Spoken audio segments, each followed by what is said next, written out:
11, 12 et 13 juin dernier a eu lieu à Kingston, en Jamaïque, une réunion sous les auspices du CARICOM, une réunion sur la crise haïtienne. À cette réunion assistaient des chefs d'État et de gouvernement, des hommes politiques haïtiens de différents bords, des membres de la société civile et du monde des affaires, ainsi que 3 anciens premiers ministres de la région. L'un des participants à cette réunion est avec nous ce soir en visioconférence. Il s'agit de M. Clarence Renoy du parti UNIR. Bonsoir Clarence Renoy et bienvenue sur Metro News. Bonsoir Serge et merci de m'avoir invité sur Metro News. Oui, mais nous avons soif de savoir, et surtout venant d'un des acteurs de cette réunion, comment ça s'est passé à la Jamaïque. Bon, le premier constat, c'est qu'il n'y a pas eu d'accord, malgré ces 3 jours de discussion. Oui, tout à fait. C'est le premier constat que l'on peut faire, évidemment, parce qu'on est revenu sans avoir signé une quelconque déclaration conjointe ou un accord. C'était un peu, je dirais, l'attente de la population haïtienne de Port-au-Prince et d'ailleurs, pour voir si les Haïtiens se réunissaient enfin et pouvaient amener quelque chose. Mais je crois que le bilan n'est pas si négatif que l'on puisse penser. On a fait des avancées. Je considérer comme une avancée le fait d'avoir organisé cette rencontre, qui est une première en quelque sorte, dans le sens que cette rencontre a réuni une 50aine de personnes et de plusieurs secteurs politiques, économiques, religieux et politiques et sociaux de la société civile également. C'était une bonne chose. Il y a eu quelques moments tendus lors des échanges pendant les 3 jours. Il y a eu quelques passes d'armes également, évidemment, on est en politique, ça arrive. Mais c'était assez civilisé et on s'est séparés malheureusement sur le fait qu'on n'a pas pu signer un accord. Je crois qu'il faut continuer. Ça vaut la peine de continuer. Voilà. D'après les renseignements que j'ai pu lire à gauche et à droite, cette absence d'accord tient au fait qu'il y a 2 approches un peu contradictoires de la vision. Il y a d'un côté l'approche du Premier ministre Ariel Henry qui apparemment souhaiterait continuer à conserver tous les pouvoirs, une sorte de gouvernance monocéphale, alors qu'en face, l'opposition, et vous aussi, je crois, Clarence Renoy, serait plutôt partisan d'un gouvernement bicéphale. Alors le tout est de savoir qui va constituer cette seconde tête et comment. Voilà, c'est la question. En réalité, effectivement, 2 tendances se sont dégagées à la suite de ces 3 jours de discussion à Kingston, Jamaïque. Il y a d'abord les tenants du statu quo, je dirais, le Premier ministre qui est confortable au pouvoir, mais dans le bilan laisse à désirer, parce qu'il faut aussi regarder le bilan de ces 2 années de gouvernance monocéphale, d'un seul Premier ministre qui fait tout seul, etc., et une vision qui est un peu différente, je dirais profondément différente, si vous permettez. En cela que cette vision propose un exécutif à 2 têtes, pas parce que c'est une obsession de certaines personnes, mais parce qu'il faut changer de cadre de gouvernance. Il faut modifier la gouvernance pour la rendre plus efficace, pour la rendre plus crédible aussi, et pour créer la confiance parmi les acteurs politiques et sociaux.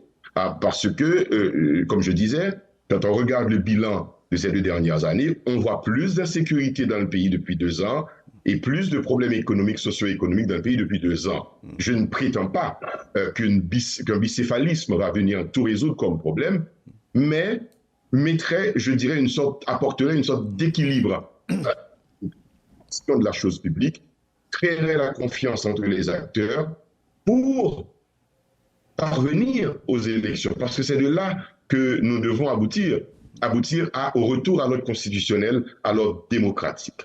Donc, mettre ce bicéphalisme, comme certains l'appellent, ou ces 2 têtes de l'exécutif avec un conseil présidentiel, avec un collège présidentiel, avec un HCT élargi, Ce sont les 3 propositions que j'ai entendues là-bas. C'est ça. Donc, les discussions nous diront laquelle de ces 3 propositions pour ce bicéphalisme conviendrait le mieux à la situation en Haïti, mais avec une précision que je dois vous dire tout de suite avant la prochaine question, avec le Premier ministre Ariel Henry. Ça, c'est une petite révélation que je fais, parce que la proposition ne contient pas de nom, mais nous savons très bien nous-mêmes, au sein des groupes politiques, que le Premier ministre Ariel Henry, pour ne pas tout chambarder dans le pays, ce n'est pas notre intention, le Premier ministre Ariel Henry serait resté chef du gouvernement, mais ça serait un gouvernement d'unité nationale élargi à d'autres secteurs, et à la tête de l'exécutif, il y aurait ce conseil, cette HCT élargie pour les attributions présidentielles, pour rééquilibrer le pouvoir, et surtout éviter les écueils qui vont arriver face au Premier ministre dans les prochains mois, dans la prochaine année. Quand il s'agira de convoquer le peuple en cette mise, le Premier ministre n'a pas cette autorité-là. Il faut bien une instance capable de répondre à cette exigence constitutionnelle. Si on y regarde d'un peu plus près, il y a quand même un certain nombre de points positifs. Et le premier, et non le moindre, c'est que finalement, pour la première fois depuis des années, on a réussi à faire s'asseoir autour d'une même table pratiquement tous les représentants du pouvoir civil, politique, etc. C'est la première fois qu'il y a eu un chita palais qui s'est fait et qui apparemment, bon, même s'il n'a pas abouti, bon, mais au moins vous avez eu 3 jours pour vous exprimer. Vous avez fait allusion à quelques mouvements d'humeur. On en dira peut-être un mot, parce qu'il faut aussi savoir qu'est-ce qui crée la zizanie. Mais le deuxième point positif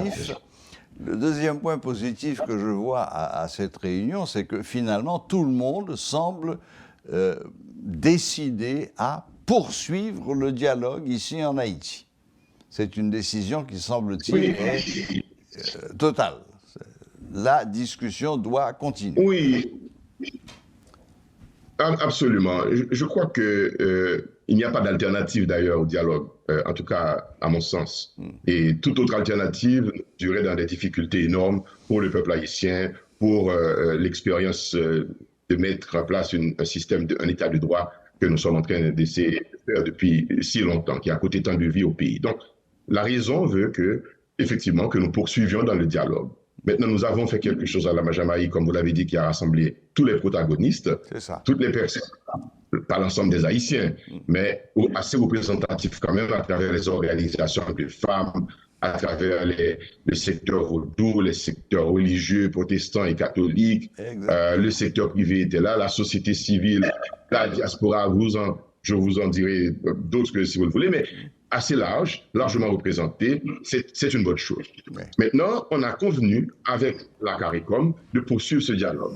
Et les éminentes personnes de la CARICOM qui se sont prêtées à la facilitation de ce dialogue acceptent de venir à Port-au-Prince, et nous, volontiers, nous sommes prêts à les recevoir. Vous savez, il y a aussi ce que je dois vous dire, parmi les 2 options que nous avons devant nous, un front assez large, divers, mais très solide de groupes politiques traditionnels, dans le sens qu'ils sont sur le terrain politique depuis plusieurs années et qui ont l'habitude de prendre en charge des responsabilités dans le pays, qui pensent qu'il serait effectivement bon de passer à cet exercice à 2 têtes de l'exécutif pour rééquilibrer les choses. Ça garantirait la participation de tout le monde dans les élections.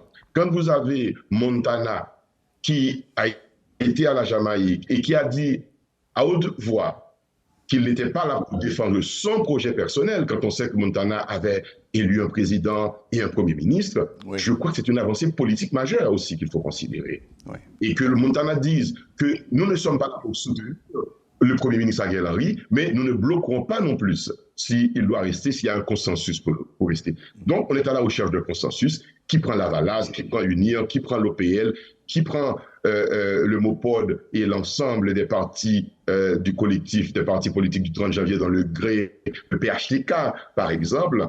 Et donc, nous sommes à la recherche d'un consensus. Et ce consensus pourrait créer la paix et nous permettre justement de solliciter l'accompagnement de la communauté internationale pour nos forces de sécurité, pour créer les conditions de sécurité indispensables à l'organisation de bonnes élections dans le pays. Oui, c'est indispensable et primordial, c'est une évidence.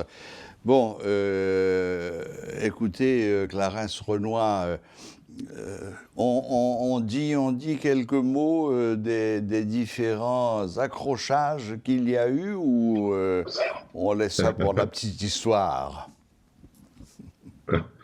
Oui, bon, c'est normal. Ce que je dirais d'abord, il y avait un mécontentement par le fait que le Premier ministre haïtien avait, dans son discours inaugural, un peu choqué beaucoup de personnes. Et je peux vous dire qu'il s'en est excusé après, c'est qu'il a reconnu effectivement que ses propos étaient déplacés. Dire qu'il n'y aurait pas de place dans le gouvernement pour prendre tout le monde, on n'était pas venu pour ça. On n'était pas allé en Jamaïque pour aller chercher une place au sein du gouvernement. Et là, on lui a dit, et il s'en est excusé, c'est une bonne chose. Oui, après, c'est les positions. Après, les positions se sont affrontées, ce qui est normal.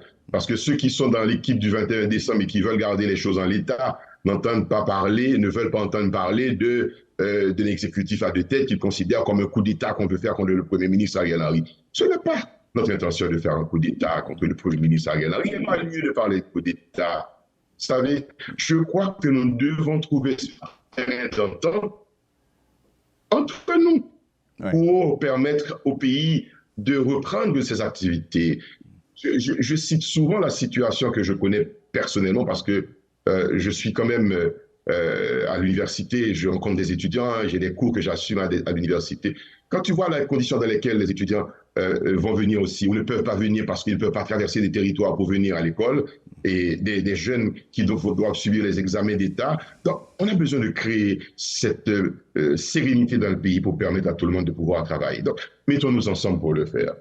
Retrouvons ce qui nous unit dans ce pays, permettre aux petits commerçants, aux Madame Sarah de pouvoir se déplacer, ouvrir les routes nationales. On a besoin d'arriver à ça. Mais ça ne peut arriver que si l'on passe d'abord par un rééquilibrage, je dirais, de la gouvernance du pays. Parce que la gouvernance qui est en place depuis 2 années n'a pas donné beaucoup de résultats. Oui. Donc, il faut rééquilibrer la gouvernance, maintenant faire des ouvertures, avec une feuille de route pour exécuter étape par étape les différents programmes qu'il nous reste à exécuter, pour créer la confiance. La confiance est capitale. Parce que ce qu'il faut éviter, Serge Clan, c'est d'éviter de précipiter les élections pour faire des élections parce qu'il faut sortir de la crise, et puis pour nous retrouver dans de nouvelles crises avec des élections avec des élections.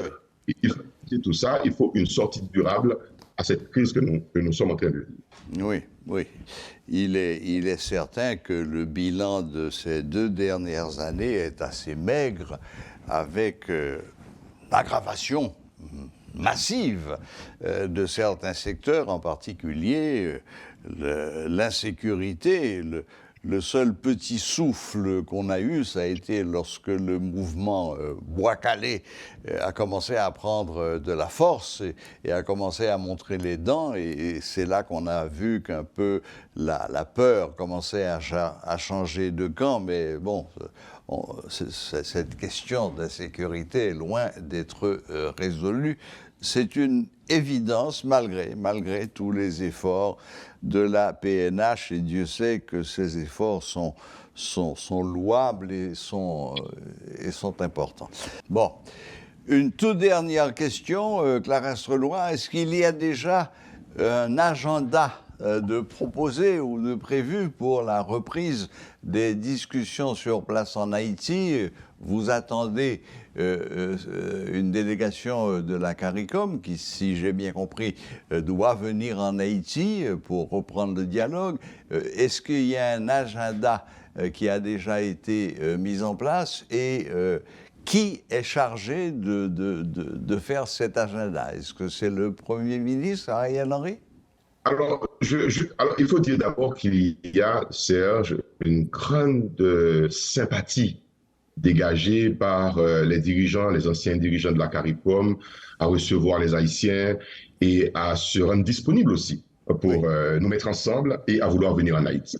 Donc, ils fixeront probablement l'agenda, mais ils nous ont dit dans 2 ou 3 semaines, ils seraient prêts à revenir en Haïti. Évidemment, à ce moment-là, ce sont les autorités haïtiennes qui vont recevoir, et c'est le Premier ministre actuel qui est là, qui va recevoir. Mais je suppose que dans 2 à 3 semaines, peut-être que nous saurons exactement. Il n'y a pas un agenda qui a été fixé, mais c'est la disponibilité des uns et des autres à continuer le dialogue qui nous dira à quel moment les réunions se tiennent.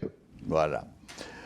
Bon, eh bien, voilà, j'ai pris note que vous avez, vous autres, le parti haïtien, le parti Haïti, vous avez entre 2 et 3 semaines pour continuer à fourbir vos arguments et à vous entendre, et de façon à ce que la discussion puisse reprendre avec cette délégation de la CARICOM, donc 2-3 semaines de réflexion encore, et peut-être même, pourquoi pas, de reprise de dialogue, poursuivre le dialogue entre vous.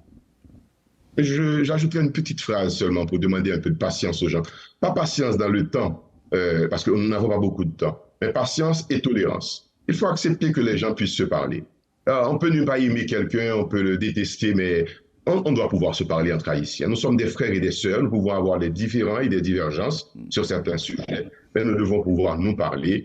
Et puis aussi, il ne faut pas garder les positions trop fermes, trop rigides, inflexibles, pour dire nous ne céderons pas. Personne ne demande le départ du commissaire Ariel Henry, mais nous voulons collaborer pour le bien du pays. Et bien, s'il faut ajouter un exécutif symbolique, faisons-le pour avancer. Parfait. Eh bien, Clarence Renoy, merci. Merci de vous être rendu disponible pour nous faire vivre de l'intérieur un peu ce qui s'est passé à Kingston, à la Jamaïque, les 11, 12 et 13 juin prochains. Et puis surtout de cette porte que vous laissez ouverte à la reprise du dialogue et à la recherche d'un consensus qui sera fait forcément de concessions de part et d'autre. Merci Clarence Renoy et bonne fin de journée. Merci Serge, merci. À vous aussi, à la prochaine.